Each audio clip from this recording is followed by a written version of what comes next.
Hello, we are Custom Creator. I am Danny Lee, OGT. Custom Creator OGT, sorry.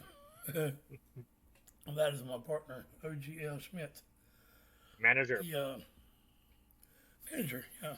He grew up on 80s hair metal, and I grew up on 70s rock. And we ended up him being Epica and Nightwish symphonic metal guy, and harder forms of metal. And I ended up being Tool and Alice in Chains and Stevie Nicks. And now we have taken our little $100 phone that I used to make Tool and Chains documentaries. I have lots of them about Maynard and Lane Staley's friendship. And I'm trying to spread that knowledge through the world because a lot of people think it's just the Hawaii show that Lane Staley and Maynard sang on stage together, but there was lots of those performances, about 10 of them I think you can find on Facebook. Maynard even took stage with Alice in Chains a few times singing Rooster. But weirdly enough, they didn't really sound like great together. but they were really good friends, better than most people think. Hard to tell the truth from the rumors sometimes, especially when you're dealing with two enigmatic bands like Tool and Alice in Chains. But Right? But when you yeah. lived it, and I was alive then, Mm-hmm. it's yeah, it's pretty easy to find Tool imagery because I've got it everywhere. I think I am the only reactor on YouTube, first, that claims to be an obsessive fan of one band and reacts, let alone being an obsessed Tool Army OGT fan that reacts objectively to music. I identify as this. I talk about Tool in every single reaction. In fact, when I do it too much, OGL has this thing. OGL here has this thing. Yes, you're tooling, Danny. Stop. Stop.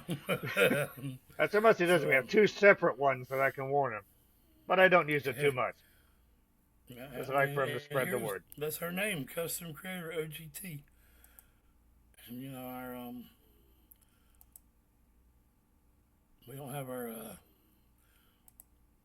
and these are my tats. You see the wrench on the right arm. I got the third eye on the right forearm. The rolling eyeball. I got the perfect circle octopus there on the left arm, and of course we are eternal. All this pain is illusion, and that's what we are doing today. We are doing Parabol and Parabola, and we have done many Tool reactions. That's when I first got it. I put it to the bank window, and I was like, "You like my new tattoo?" I was like squinting a little bit. She's like, "Does it hurt?" I was like, "Yeah." She's like, "I thought it was an illusion." I'm like, "Yeah, you got me. You got me." So yeah, and these are legitimate Tool Army when I had to pay $50 a month to be a member to get lyrics because you could not find lyrics back then. And that's one of my prized possessions right there from the Buffalo Show, 227, 22, 2, yeah. And OGL went and seen Tool with me this past 21st. That car Just almost about killed to me, bring the that Tool up. thing. Yeah, we went and seen Tool in Charlotte, North Carolina. Here we are leaving the concert. What the fuck? These skibberers here. What's wrong with people? What the hell? I hate people like that. Hooligans! Calm down, Judith. It's okay.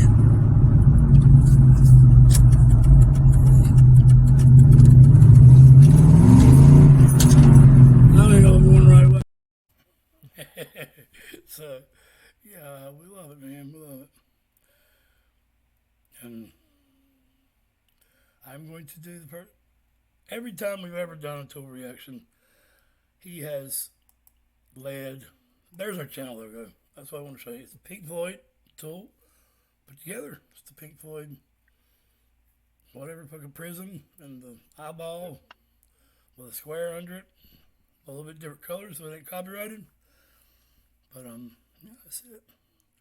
But I've always like retorted, but it's never worked because it seems that any of you that see it are like, well, why is this guy reacting to Tool songs? You know, and he's a damn, and he knows them. Well, I mean, first of all, don't we still debate the meanings of them still to the day, all the time, everywhere, all the time, shove it down everybody's throat hard as we can, Tool, Tool, Tool. Um, so I think this is a great way to do it for me to react to a Tool song. I've never seen this. This is Parabola from pop it up here from 2002. 2002. Wow. And Cran Boogie, one of the only guys that's been there the whole time. We've reacted to 18 Tool songs, all the way up until the last one we did was The Grudge. Am I correct? Grudge. Yes. Or The Patient, because that's your favorite song. And Greg didn't like Tool in the beginning. He didn't like the way Maynard sung softly. He's a Bruce Dickinson fan, Iron Maiden, belt for 23 hours. You know what I'm saying? That's okay. But so we we went back and forth with this a lot. And I wasn't too big on the symphonic metal, but I like Nightwish. I like Epica. I think Epica and Tool's lyrics are very similar.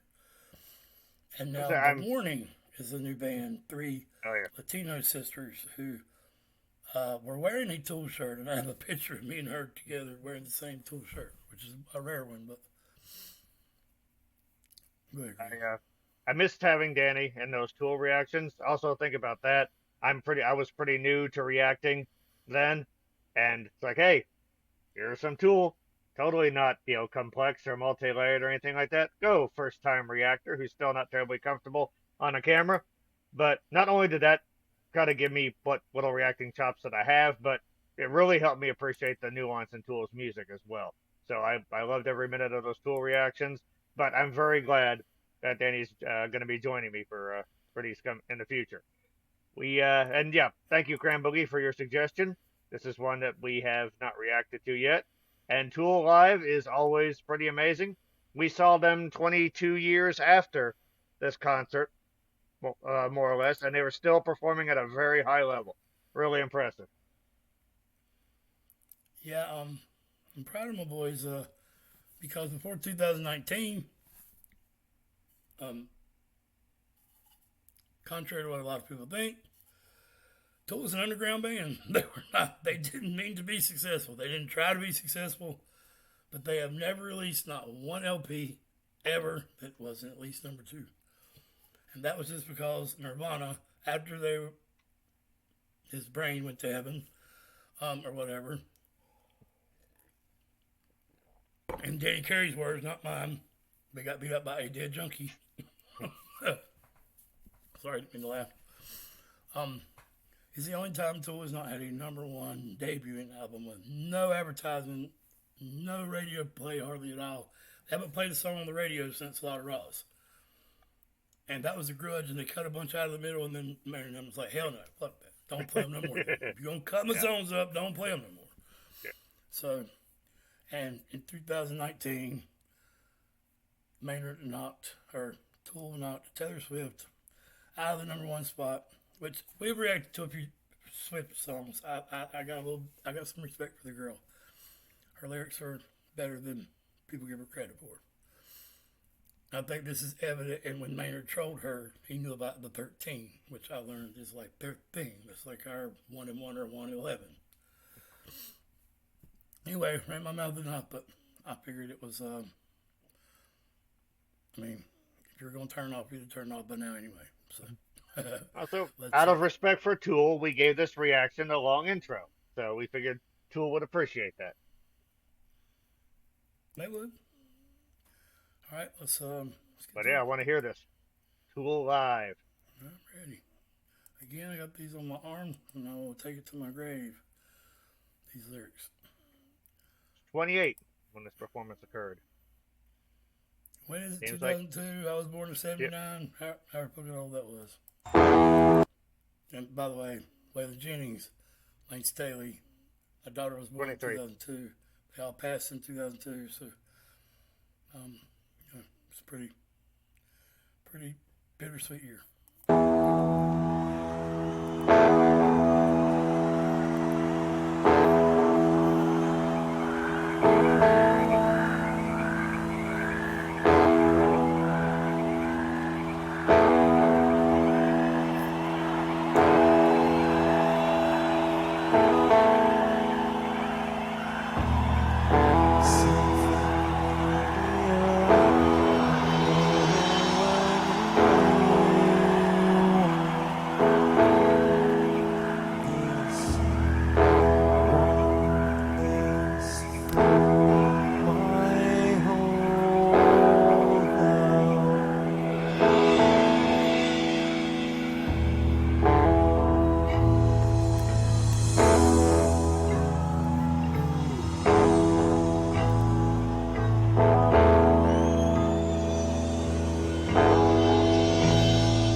I'll let you go ahead and I just say it looks funny seeing Justin there, you know, and playing the lead. That screws everybody up until nobody ever gets that right.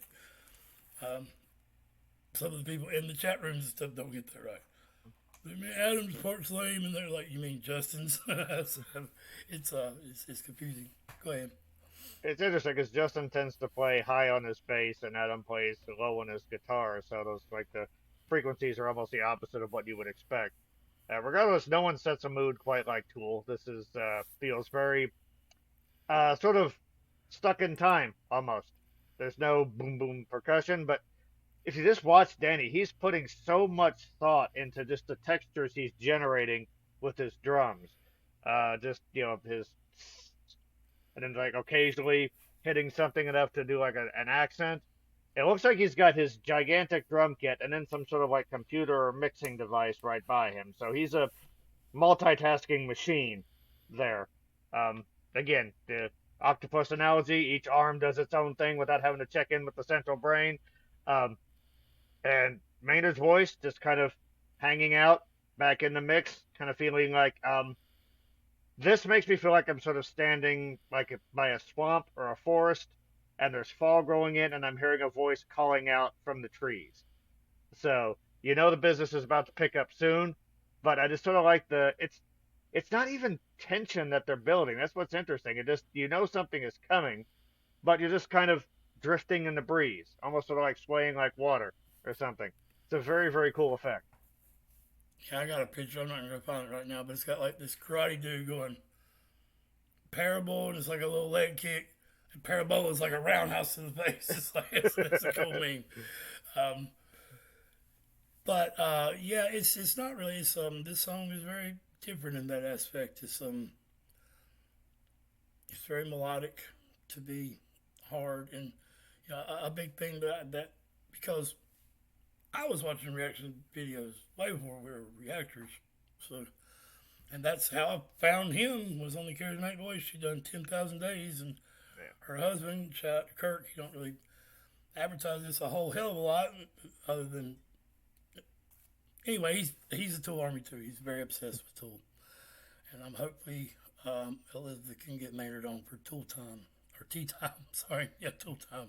It'll be Tool time then though. And since patrons get to submit questions, and I will get to submit a question to Maynard. So I hope this happens. I've got to talk to Brent Smith this way, and got Disturbed, David Draymond. So yeah, it's great. And the words don't rhyme on half the songs, and they usually play different rhythms, and the words not rhyming is something that a lot of people don't pick up on really. This goes to Maynard's crescendos, and we all know he writes his music backwards. He writes songs after the music's pretty much done, unless he needs them to stretch it out. This is why he started two other bands, because it takes the band a long time to write music, because that's their process. Because as Danny Gray said recently on the Rick Beato, the music needs to breathe some, and they feel confident when they go out on tour because the music's been put through the ringer so many damn times. They are proud of what they're putting out. By the time they go on tour with it, it's already battle tested. I mean, look, Adam Jones, everybody says everything is so complicated. And Justin's the rocker, he's steady rocking, and Danny and Maynard's going crazy. Adam's just like barely even moves, and he's got it down to a science where even the Adam Jones technique, where he strums with his left hand like on Eulogy, and Jambi use that damn that machine gun sounding noise or whatever. He's double strumming, essentially playing polyrhythms on the guitar. So, all right, get back to it. Back it up just a little. What can you be for this precious moment? Choosing to be here right now. Hold on, stay inside this body.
Sorry. No, no. Go ahead, This Greg. is definitely starting to pick up. Always, I mean, Adam's got a small army of pedals down there. Like that lead line that he was playing, definitely sounded like it had some wah wah in it. But it's not the classic wow wow that you get from a wah. It's almost like he's just using it as a filter to give the sound some additional, like, almost vocal texture. Like you mentioned, him not moving around, he's like a stationary vortex of sound. He's not moving, but there's all kinds of craziness going on, emanating from him, which is kind of cool. Um, just some sort of almost ghostly shots of Maynard here. It kind of looks like he needs to put on some pants. I'm not gonna lie, but I love the combination of his voice with Danny's rhythm here. Like when the song picked up in intensity, when the guitar came in, and then it sort of dropped out, and Danny's got that rhythm going, feeling very tribal. It's just really like very much pushing the song forward, and there's this sort of consistent pulsing energy through Maynard's vocal line. It's not like verse, verse, chorus, verse, verse, pre-chorus, chorus, verse, whatever. It's just sort of a steady rhythm that's funneling its way throughout the song, and you're sort of carried along with it. It's Yeah, I'm digging this one. Um, Either I missed this on my Tool albums, or this may be the first time I've heard this. But wow, I'm digging it. It's got a almost ethereal intensity about it. This was the copyright strike we got for the lyric video I had done that Elizabeth Jar commented on. I hate it because it got took down. Um, it was a good video. I liked it. And I have an opiate 2 one in there too, but I've got it hidden now, so it's in a different bag. Yeah. And it sucks that we can't do the opiate squared video yet on YouTube, but it's hell no, they'll take it down quick as you. They've got copyright snipers in play there. I've got it though. Anybody comment in the comment in the comments, and I'll send it to you. I'll send it to you on email, or whatever damn platform you want to use. Yeah, the guys are younger here, and so 2002. This would have been, yeah. I mean, this is the La Ross tour, I'm imagining. So I will say that when we saw them in North Carolina, they did not sound like a band that 20 years had passed. You know what I mean? They definitely still sounded vital. Greg looked at me. Sorry, he looked at me. He's like, "Man, I've been to a lot of concerts." He said, "I've never heard the crowd cheer transitions." He said, that was really cool. Really cool. Wait, they know what is coming. Yeah. And my One name's last- Logan. And you put Tool and Logan together and drop an L. What do you get? Tool Logan. Got my first taste of those there too. But also, I just want to comment on Justin's bass sound. The word heavy, when it's thrown around with metal, it usually is referencing like a lot of distortion or maybe a great deal of speed. Tool's music, and especially live, it legitimately feels like it has actual weight to it, even when they're doing cleaner, more ethereal stuff. And I think that's due to how Danny and Adam and Justin are able to harmonize their parts to get sort of that maximum weight out of their sound. So major props to Tool for that.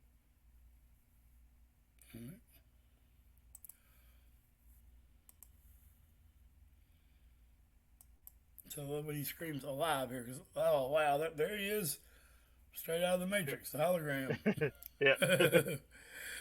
And there is a meme, by the way, Greg, that says, "No one ever once told Maynard, pull your pants up."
So it's obvious somebody has cut the background noise down in this because it is very good audio, but it's not quite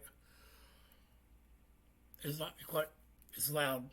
I mean, you can hear everything very clearly. It's been remastered in a way that's really good. And Cranbo, you did do a great job of picking out. It is good. You can't hear the drums quite as prominent as you would like in a studio version or something. But to get a live version this good is, and I've never seen this one. So I mean, there's not a whole lot of them I haven't. I mean, yeah, I mean, it's um, it's good. You can still hear the crowd. Um, but you can tell that there's been background noise filter put on it in some type of way. You mentioned background noise, and the first thing that made me think of is in the very beginning of the song, there were sounds. I don't think they were actually meant to be, but they sort of sounded like frogs to me. And then I Yeah, thought about it Allison. meant to be. Okay. And then I thought of Alice in Chains, frogs. I was like, okay, it's another subtle link with the bands. Uh, but yeah, it's like many Tool songs. It's definitely feels like a journey. It's constantly evolving. Um, I did like Maynard's voice is he's got a lot of focus in it, and you need that because Tool makes a lot of racket, and you got to be able to cut through that. But he manages to keep a really nice, pleasant tone through this, and to hear that cutting through all that dense sound that Danny and Adam and Justin are putting out, it's very cool. It's like a searchlight coming out of a mist. And I will also say that even from 900 feet up, Danny Carey still looks enormous. He's just, but yeah, his just the more you sort of listen to Tool, his drum patterns are so much the engine of their sound, and they're so insistent and so complex and so effortless for him. And he's definitely earned the nickname the Octopus. But he's an amazing musician. Danny Carey's been studying sacred geometry forever. His dad was a Freemason, a high-ranking Freemason, from what I understand. And uh, from not necessarily Thelema and Aleister Crowley, but he does incorporate some of that imagery and such. And Maynard's on record saying that Aleister was an interesting character, Yeah. but that was more Danny's thing than his thing. But the band is definitely into the esoteric. And there are many different meanings for that 7 point star, but one being the divine masculine and feminine. When it's upward, that's the male, and when it's turned upside down, you have two. The V is for vagina, and that is the female. And they incorporate a lot of as you see it turns purple, the red and the blue lights, which turns into or pinkish red, blue lights, which turns purple. And that is not color for homosexuals. I mean, but that's why Maynard wears bras and such. Um, it's the oneness of the universe and being um, even the idea of like Sturgill Simpson singing his turtles all the way down the reincarnation to the progression of the tree of life. Leaf falls off, dies, and comes back. Or you could be a branch on one side of the tree, you're on the other, but you're still part of the tree. Yeah. Also, the light and dark aspects of a seed don't sprout in the light, but it grows to find the light, but it keeps its roots planted in the dark at all times. So it never leaves the dark or the light once it grows. So this It's ball really cool. above this like the top center here, this ball of balls, is that like supposed to be like a molecule or something like that? At first I thought it was grapes. Like no, even though there is purple. It's like I have no idea what that means. Unless maybe it's just like many coming together to form one, something like that. Yeah, I will say this. I don't know that either. I mean, Yeah, I really haven't seen that before at the concerts. So I I uh, don't know. I like Tool's music because there's a battle for life. It is very life affirming, but in the sense you sort of have to fight for it. Like there's a lot of music that kind of is mired in depression or negativity. It sort of feels like you're being dragged through the mud. Tool is sort of all about learning about that darkness so you can walk in it. And then the easier, the more comfortable you are walking in the dark, easier it is to get to the light. I've always appreciated that about their music and Maynard's lyrics as well. Yeah, that one thing that you just can't go there. You can't think about that's exactly where you should be focused because Exactly. that's something you need to work out, and that's why this music has helped so many people because it's. I've had songs. I've had a Tool song mean one thing to me in the '90s that meant something totally different. I don't mean. I've heard people say, "Well, yeah, man, I've had songs change meaning too." I don't think that's what they mean. They think they mean they've changed. Like they were into partying when they heard this song, and now they're calmed down, so the song doesn't have the same meaning as it did. I mean, different shit in my life. I've had one song help me through death that might help me through having a kid that might help me through uh, a good time with a friend or something. I mean, just total different meanings for different times in my life. So, and I've never heard a Tool song that you couldn't interpret at least two ways. Most time three or four. So this is one of their more straightforward songs, really. It's just about your body, reminding you that you're not alone, reminding you that there's an ethereal ether out there and we're all connected. We are not islands, as man says. It takes a village to raise a kid, not being a cliche, being a fundamental part of nature. And yeah, Danny Carey's done ayahuasca and been out there and studied beats and downbeats and tuning and all time signatures that alternate and because sound permeates the universe and you can literally manipulate people's emotions through sound. They do it in torture, torturing prisoners to get them loud music to get Waco to get them to come out. I mean, sound is very powerful. No doubt. Sound, resonance, vibration. Right.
Comes your crickets back.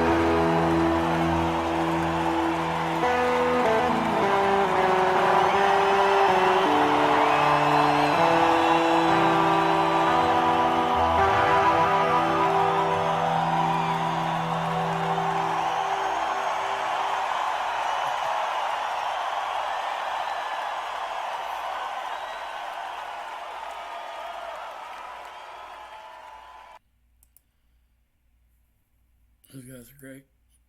And parts of that, like one of the last breakdowns, parts of that were surprisingly funky. And then that Sorry, I bit in didn't the close end the where tab. I just stopped it. More tools played in my ear. Adam had that super mega fuzz tone going on that last segment there. That was, yeah, he's, like you said, you called it a master of distortion. I definitely see that. That's, I like how he never has like a straight guitar sound. Like it always sounds like it's moaning or it's wow, or there's always some sort of texture to his guitar tone. That's I not think he surprising, I has. guess. As a considering like his influences are a long line of like outside the box noisemakers like Adrian Belew and Robert Fripp from King Crimson, guys like that. But he's definitely taken that to a new level. He like the sucked into a black hole vortex sound that he does. Again, this is And very interesting Adam's sonic brother, coloration he does. yeah, Adam's brother was into outlaw country. Just like I love. I see so many similarities in Hank Williams Jr. and Maynard, and y'all might think that's fucking crazy, but they are both above the system. Uh, do it your way, think for yourself, and don't let anybody stand in your way of doing what the fuck you want to do. And um, I do you know, think that's interesting because the way Adam plays a lot of times, like especially when Maynard is singing and Adam is playing, he does sort of have a way of playing to enhance the vocal or playing around the vocal that reminds me of some of the outlaw country songs you played me. Except instead of like a clean tone Telecaster dancing around the vocal line, he's just looking at his guitars like, how can I make this sound like a building falling down? And well, just I using think that. Adam took the aspects of the storytelling in country and put it into his. That's why Adam can talk with his guitar, literally. You know, I Mm-hmm. don't mean like on Jambi with the Peter Frampton thing. I mean, like he used to always say, my favorite vocalist in Tool is Adam Mm-hmm. Jones. So, Yep. um, he can, and I gotta show love to Paul. I mean, Justin wouldn't have the strumming technique way he plays the bass without Paul. Paul went on record recently putting fucking Tool down. I mean, some people say, well, he took it out of context. He was really complimenting him. Yeah, in a sarcastic fucking way in the end, he did. But, Paul, you're not relevant anymore. You left the band, and you're jealous. I mean, that's my opinion. I still love you. We wouldn't have Undertow. We wouldn't have the bass tone. I think the original Opiate is better than Opiate Squared because, I mean, that bass tone Paul has is so mean and nasty Yeah, and dirty. Very I don't want to dirty. say grungy, but very dirty. Yeah. Mm-hmm. Yeah. So And so I should maybe I note, I get. think Justin should get more credit because, like you said, I don't think a lot of people realize a lot of times Adam is playing texture sounds. Again, this Most is of the like time, these, Justin plays the lead. Yeah. and yeah, like any kind of central riff on a Tool song, a lot of times that's Justin. It may sound like a guitar, but that is the bassist. So yeah, major, again, Justin is. It always feels like the bassist is always sort of the one in the back that doesn't get the credit they deserve. But Justin is awesome, and he's just well, he's got a cool look going. He's just an old school rocker in a very forward thinking band. So I've seen him 4 times. I told y'all about 227, 22, and one. My birthday's 118, and 121 this year. We went and seen him, and I also seen him at Lollapalooza and at Ozfest, 99 and 97. So I've got my magazine from this one's from Jersey, I think, but um, yeah, and I've got the tool poster over there and the tapestry here. That literally the arrow go behind it, it breathes. So I love that. Oh, sorry, my fucking camera. Shit, man. That is a Fuck. pretty amazing lineup on that page there. Ozzy Osbourne, Tool, Megadeth, Limp Bizkit, Motorhead. Wow. Yeah, I forgot who else on it. Yeah, Yeah, so there Incubus, you the go. Melvins, System System of of a a Down Down. was a brand new band. They were the Yeah, look how undercard, far down they are. They're under Snot, for God's sake. And And the they got crazy Cold. thing is, Tool was headlining now. Then they still headline the festivals now. So hey, I don't know of another band that's been going this long. I do, but not that make #1 albums all through time. I mean, people say, well, they take 10 fucking year breaks. Well, kiss my ass. They still make #1 damn albums That every to time me they put sounds them pretty out. smart. They know how to keep people wanting, and not. It also keeps them from getting burnt out. I think that's important too. Yeah, And and listen, Maynard, whatever they're doing, but it's obviously working. it was cool because the what was the festival he's gonna go see?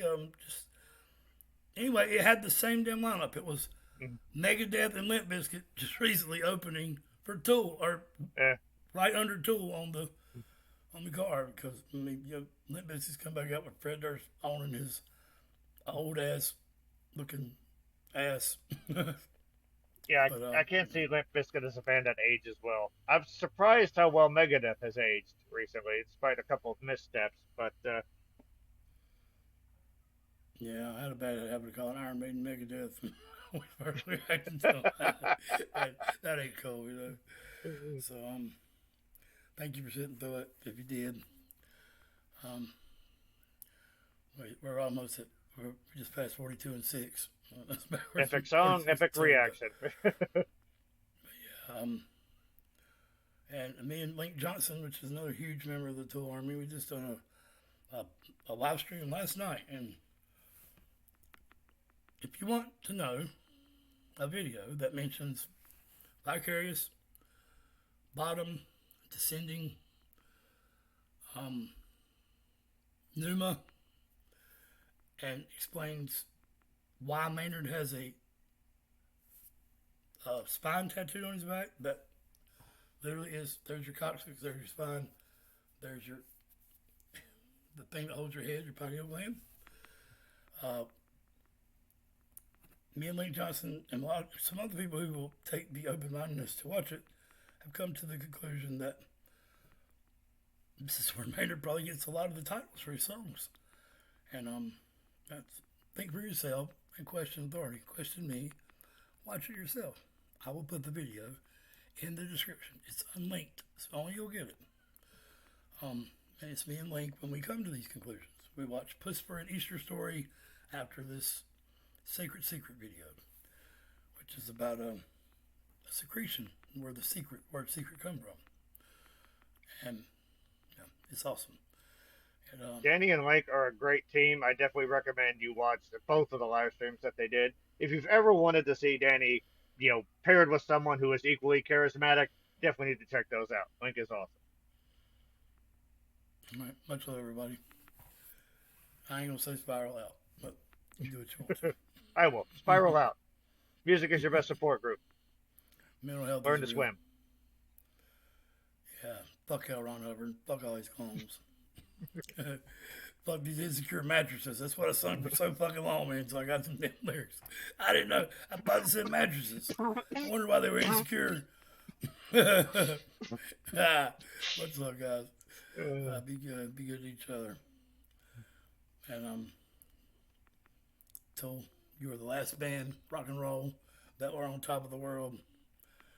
And yeah, what else can you say? And how ironic is it that the Fear Inoculum tour got postponed due to fear of inoculation of a fucking disease? Whoa, what the fuck, man? Yeah. Lord Maynard wanted it to happen. Peace out, guys.